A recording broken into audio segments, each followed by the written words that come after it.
Good afternoon. Thanks for joining us at 4:30 on this Monday. We begin the week with news about food insecurity on the rise in eastern Wisconsin. We're going to learn more about what you can do to help, particularly kids, as an important summer program begins today. That conversation coming up. But we begin today with the man at the center of the conversation in the U.S. Senate as that chamber returns to work today.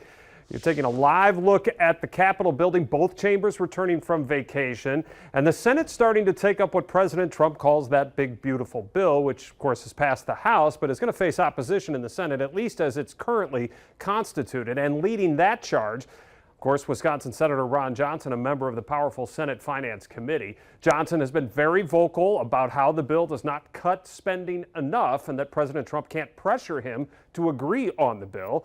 Today, the senator holding a telephone town hall with his constituents explaining his stance once again. I've got a lot of respect for Speaker Johnson. I think they've done a lot of good things in the one big beautiful bill, but they weren't able to really address the main thing we should have been addressing, and that would be to bring deficits down, not increase them. And again, there's an argument there in terms of what tax policy is and what revenue would come in based on economic growth.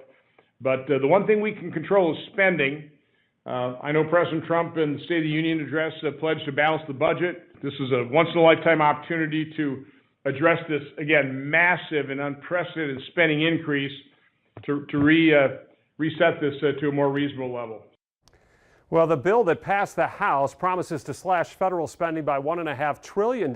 However, the nonpartisan Congressional Budget Office estimates it's going to add $3.8 trillion to the national deficit over the next 10 years, as well as making cuts to Medicaid and food assistance. Senate Majority Leader John Thune saying today that they do plan to make some changes to the bill, but would not deviate too much from the version that passed the House. He also set an ambitious timeline of sending the bill to the president's desk, by the 4th of July.